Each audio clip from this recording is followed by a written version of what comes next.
여러분 반갑습니다. 이렇게 또 예배의 자리 사모하여서 나와주신 우리 모든 성도님들, 우리 청년들 너무너무 환영하고 또 주님의 이름으로 축복합니다. 이 시간 하나님께서 여러분들의 마음에 음성을 들려주시고 또 여러분들의 삶의 변화가 시작되는 그러한 변화의 계기가 되기를 간절히 소망합니다. 지난주 초에 우리나라 전체를 떠들썩하게 했던 소식이 하나 들려왔죠. 바로 영국 프리미어 리그에서 활약하고 있는 손흥민 선수가 이번 시즌에 득점왕에 올랐다는 그런 소식이었습니다. 이 프리미어 리그 축구를 좋아하시는 분들은 잘 아실 텐데요, 거의 세계 최고 수준의 공격수들이 즐비한 그곳에서 가장 많은 골을 넣었다라는 사실은 얼마나 그가 대단한 역할을 했는지를 우리가 짐작할 수 있게 해주는데요, 사실 이 기록은요 우리나라뿐만이 아니라 아시아인 최초로 기록된 그런 업적이라고 합니다. 그러니까 이만큼 대단한 업적을 세운 것이니만큼 사람들이 얼마나 많이 축하하며 기뻐하겠습니까? 제가 이제 뉴스에서 이렇게 영상을 보니까 어디서는 마치 무슨 월드컵 했을 때처럼 막 술집에 모여서 막 엄청 환호하면서 소리 지르고 난리도 아니더라고요. 뭐 뉴스 기사가 셀 수도 없이 쏟아져 내리고 또 유튜브에서도 이 관련된 영상들이 정말 많이 등장하는 것을 보았습니다. 아마 여러분도 다 한 번씩은 봤을 것 같은데요, 근데 이제 저는 그 영상을 직관을 못했어요. 그 시간에 깨어 있을 수가 없어서. 근데 이제 나중에 그 영상을 이제 좀 보려고 찾다 보니까 좀 흥미로운 영상이 한 가지가 계속 눈에 띄더라고요. 그게 뭐냐 하면 여러분, 우리가 이런 일을 딱 겪었을 때 손흥민 선수가 너무 기뻐하거나 또는 우리 국민들이 기뻐하는 거야 사실 너무 당연하지 않습니까?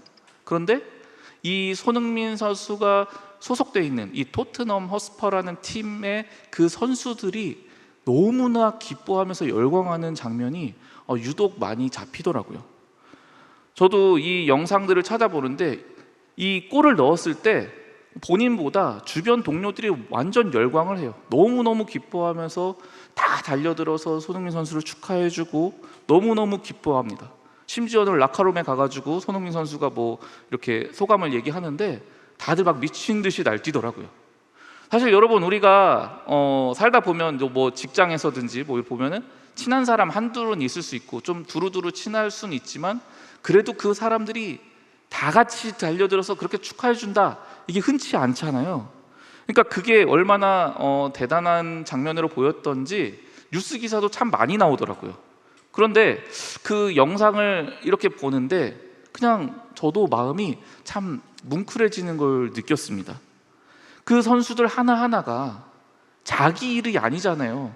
자기가 득점왕이 된 것도 아니고 자기한테 무슨 명예로운 일도 사실 아니에요. 그런데 그 손흥민 선수가 득점왕에 오른 그 일을 마치 자신의 일처럼 너무나 기뻐하는 그 모습이 많은 사람들에게 큰 감동이 되었던 것 같습니다.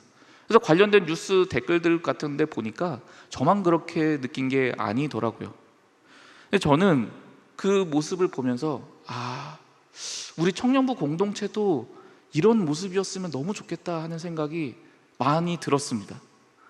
내일이 아니에요. 내일이 아니더라도 누군가 정말 행복하고 정말 좋은 일이 생겼을 때 우리 모두가 마치 이런 한 팀처럼 같이 축하해주고 같이 기뻐해주고 같이 열광하는 그런 공동체가 되면 얼마나 좋을까, 그런 꿈을 꾸게 되었습니다. 근데 여러분, 이것은 그냥 단순한 저만의 소망이 아니라 바로 이것이야말로 성경이 말하는 교회의 본질적인 모습이라고 오늘 본문이 말해주고 있어요. 아까 제가 성경 말씀 읽으면서 그런 이야기를 했죠. 우리 한 지체가 아파하면 모든 지체가 같이 고통스러워하고 한 지체가 영광을 얻으면 모든 지체가 같이 기뻐한다라고 이야기를 드렸습니다. 즉 교회는 함께 울고 함께 웃는 모임입니다. 누군가 좋은 일이 있어요. 그거는 그 사람만의 기쁨이 아니라 그 소속된 공동체 모두의 기쁨이 되는 거예요. 또 반대로 누군가가 슬픈 일을 겪어요. 그럼 그것은 그 사람만의 아픔이 아닌 우리 모두의 아픔이 되는 거예요. 그것이 교회의 특징입니다. 왜? 우리 각 구성원들 모두가 긴밀히 연결되어 있기 때문입니다. 마치 이것은 우리 몸이 이렇게 여러 가지 지체들, 뭐 손가락이나 뭐 팔이나 다리나 이렇게 다양한 지체로 되어 있지만 하나로 연결되어 있는 것과 똑같기 때문이에요. 그래서 성경은 우리가 마치 예수님을 머리로 두고 우리 각 사람들은 각 지체를 이루는 하나의 몸과 같다라고 설명을 합니다. 자, 그런데 몸은 서로 떨어져 있나요? 떨어져 있으면 안 되죠. 이 몸들은 다 연결이 돼 있단 말이에요. 그래서 만약 여러분들이 진짜 맛있는 음식을 먹게 돼요. 그럼 어때요? 그 기쁨과 행복이 이 입만 누리나요? 아니죠. 여러분들이 맛있는 음식을 딱 먹는 순간 입을 넘어서서 우리 온몸이 그 행복과 기쁨을 느끼는 것이죠. 만약 여러분들 입 안에 이제 이빨 중에 충치가 발생해요. 그럼 이제 아프잖아요. 근데 그 아픔이 단순히 그 이빨 하나에만 머무릅니까? 아니죠. 온몸 전체까지 그 아픔과 통증이 영향을 미치고 온몸이 다 힘들어하게 되죠. 근데 여러분, 여기서 한 단계 더 나아갔다고 칩시다. 우리 몸을 이루고 있는 어느 부위 중에 어느 곳이 심각한 병이 들어요. 근데 그 심각한 병이 아주 더 상태가 나빠지게 되면 어떻게 됩니까? 그 한 부위의 문제일 뿐인데 그 한 부위의 심각한 문제로 인해 심지어는 그 몸은 죽음에 이르기까지도 합니다. 왜냐하면 우리의 몸은 따로 떨어져 있는 것이 아니라 하나로 연결되어 있기 때문입니다. 그래서 교회는 운명 공동체라고 할 수 있습니다. 저 지체에게 일어난 비극이 그냥 그 한 사람의 비극이 아닌 우리 모두의 비극이 되는 것이고, 저 한 지체에게 일어난 영광이 우리 모두의 기쁨이 되는, 죽어도 같이 죽고 살아도 같이 사는 운명 공동체로 묶인 곳, 그것이 바로 이 교회의 본질입니다. 여러분, 그렇기 때문에 우리는 어느 누군가가 슬퍼하면 가서 같이 슬퍼해야 돼요. 또 누군가가 기쁜 일이 생기면 그냥 남일 보는 것처럼 보는 게 아니라 같이 몰려들어서 축하해 주는 것이 당연합니다. 근데 이 부분을 가지고 우리는 우리 몸이 건강한가 건강하지 않은가를 확인할 수도 있습니다. 자, 예를 들어 볼게요. 여러분이 한번 조용히 여러분의 양심의 소리에 귀를 한번 기울여 봤으면 좋겠어요. 여러분이 이 교회 내에 어떤 누군가가, 조원이 또 팀원이 아프다는 소식을 들어요. 좀 잘 안 되었다는 얘기를 들어요. 그러면 그게 혹시 그래?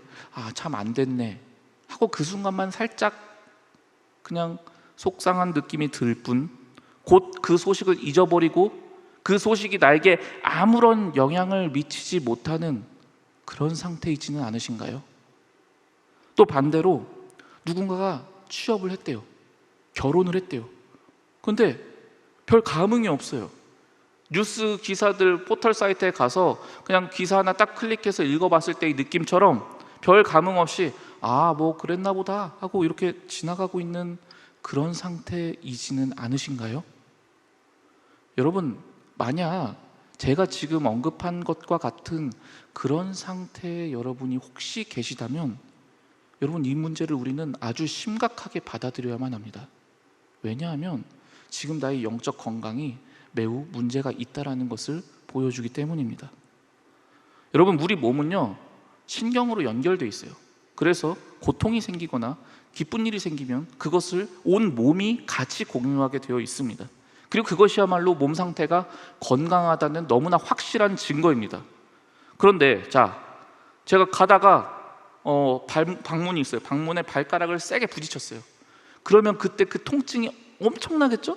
근데 부딪혔는데 이 발가락만 좀 상태가 이상해지고 제가 아무런 통증도 느끼지 못한다고 생각해 보세요. 그거는 틀림없이 제 몸이 아주 심각한 문제가 들었다는 정확한 증거가 됩니다. 고통이 있을 때 우리 몸은 그 고통을 온몸이 느끼고 그 고통에 대해서 대비하게 되어 있습니다. 만약 지금 우리 하나로 모여있는 저와 여러분이 서로의 아픔, 서로의 기쁨에 둔감하다면 우리는 그것을 결코 가볍게 봐서는 안 돼요. 왜냐하면 우리는 예수로 하나 된, 예수로 연결된 진정한 한 몸이며 운명 공동체가 되기 때문입니다. 여러분, 그렇다면 만약 우리가 건강한 몸을 계속 이루어가는 그 노력을 행한다면 어떨까요? 계속 우리가 서로의 아픔을 돌아보는 거예요. 서로의 기쁨에 참여하는 거예요. 그렇게 건강한 상태를 계속 유지한다면 어떤 일이 이루어질까요? 이렇게 될 때 우리는 아주 특별한 은혜를 누리게 되는데요, 바로 나의 소중한 믿음의 친구를 얻게 됩니다. 여러분, 저는 올해가 참 특별합니다. 이제 30대를 끝내고 이제 숫자가 바뀌게 돼서 참 한편으로는 서글펐는데요, 근데 그 세월을 지나온 세월들을 이렇게 되돌아보게 됐어요. 되돌아보는데 한 가지 느끼게 된 게 있었습니다. 그게 뭐냐 하면, 이 세상을 살아가는 게 사실 그리 별거 없더라고요. 그런데 그 중에 이 세상에 단 한 명이라도 좋으니 나의 마음을 진정으로 알아주고, 내 슬픔에 같이 울어주고, 내 기쁨에 같이 기뻐해주는 그 누군가가, 그런 친구가 단 한 명이라도 있다면 그게 얼마나 인생 사는데 큰 의미가 있는 것인가를 이제야 비로소 깨닫게 되더라고요. 그런데 여러분, 만약 그런 사람이 나에게 있어요. 그리고 그 사람이 나랑 같은 믿음을 가지고 있어요. 그래서 내 신앙적인 고민도 나눠요. 그래서 내가 이런 것 때문에 어려워, 사실은 내 마음에 진짜 문제는 이거야, 이런 것들을 기도 제목을 서로 스스럼 없이 나누고 같이 울어주면서 기도할 수 있는 그런 진짜 친구가 단 한 명이라도 있다면, 여러분, 그렇다면 여러분, 그것보다 더 귀한 선물이 이 세상에 또 무엇이 있겠습니까? 그런데 놀라운 사실은 하나님께서는 바로 이와 같은 만남을 저와 여러분에게 주길 원하고 계시다는 거예요. 그러나 여러분, 이 사실을 기억하시기 바랍니다. 그런 믿음의 동역자, 그런 소중한 믿음의 친구는 그냥 내가 가만히 있는다고 해서 만나지는 게 아니라는 거예요. 어떻게 해야 되느냐? 지금까지 제가 말씀드린 것과 동일합니다. 같은 공동체 안에 내가 먼저 다가가서 각 사람에게 관심을 가지는 거예요. 각 사람에게 사랑으로 다가가는 거예요. 그렇게 할 때 이 일이 이루어집니다. 여러분, 끼리끼리 만난다라는 말이 있죠. 참 신기한 게 뭐냐면 사람은 자기랑 비슷한 부류끼리 만나게 됩니다. 아마 여러분의 친구들도 여러분과 좀 많이 비슷할 거예요. 심지어는 결혼하시는 분들 보면은 그 부부끼리도 참 많이 닮는 걸 느끼게 됩니다. 근데 마찬가지예요. 여러분, 만약 여러분들이 그런 사랑을 받고 싶고 관심을 받고 싶고 여러분의 슬픔과 기쁨을 공유하는 사람을 만나고 싶다면 여러분이 먼저 그런 사람이 되셔야 해요. 여러분이 여러분의 주변 사람들에게 그렇게 다가가셔야 해요. 그렇게 해서 여러분들이 적극적으로 찾아가서 그 사람과 관계를 쌓아가려고 노력하고, 또 그 공동체의 모임에도 가보는 거예요. 그럴 때, 그러면 찾아가면 무엇을 합니까? 별거 없어요. 공감해 주는 거예요. 아까 말한 것처럼 손흥민 선수 같은 그런 좋은 일이 있잖아요. 같이 정말로 기뻐해 주는 거예요. 정말로 아픈 일이 있잖아요. 그럼 같이 아파하고 힘들어하는 거예요. 걱정을 담은 말 한마디라도 해주는 거예요. 그렇게 내가 조금씩 다른 사람들에게 마음을 열고 관심을 가져주고 찾아가잖아요. 그러면 하나님께서 여러분들을 이끌어 주셔서 여러분들에게 방금 말한 것과 같은 그런 특별한 믿음의 동역자, 특별한 믿음의 친구를 반드시 만나게 해주십니다. 사랑하는 청년 여러분, 오늘 우리 지금 이 예배가 마치면요, 우리는 또래 대항전 모임을 가지게 됩니다. 근데 여러분, 그런 생각이 들죠? 왜 교회에선 이런 모임을 맨날 가질까요? 왜 맨날 좀 불편하고 좀 번잡스럽게 또래 모임 한다고 오라고 하고, 어디 뭐 소풍 간다고 하고 오라고 하고, 막 이런 식으로 왜 불러낼까요? 여러분, 그 이유는 딱 하나예요. 뭐냐? 여러분에게 방금 말씀드린 것과 같은 그런 사람과 만날 수 있는 만남의 기회를 단 한 번이라도 더 드리기 위해서입니다. 여러분이 그냥 여기 와서 예배만 드리고 가버리면 그런 사람을 평생 만날 수가 없어요. 여러분이 사람들이 모여있는 곳에 가셔야 돼요. 공동체가 어떤 형태로든 모여있는 곳에 가셔야 돼요. 가서 같이 공감해 주는 거예요. 같이 울어주는 거예요. 같이 웃어주는 거예요. 그렇게 하면 반드시 그 가운데 여러분들의 평생을 함께 할 만한 진정한 믿음의 친구를 만나시게 될 겁니다. 여러분, 그런 사람을 단 한 명이라도 만나게 된 사람은요, 이 세상에서 쉽게 쓰러지지 않아요.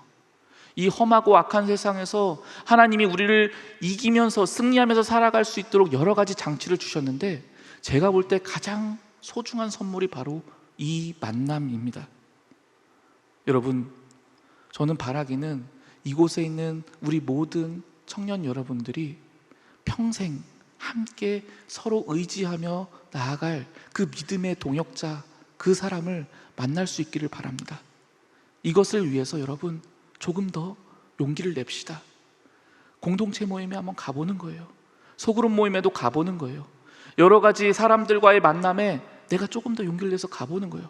그러면 그 사람들 중에 여러분의 평생을 함께 울고 함께 웃어줄 그런 사람들이 점점 더 많아질 것입니다. 이 시간 여러분, 우리 같이 찬양했으면 좋겠습니다. 좀 불편하시겠지만 한번 자리에서 한번 일어나 보실까요? 우리 함께 자리에서 일어나셔서 우리에게 이런 사랑의 만남의 기회를 허락해 주신 하나님, 이 공동체를 허락하신 주님께 기쁨으로 같이 찬양하며 나아가겠습니다.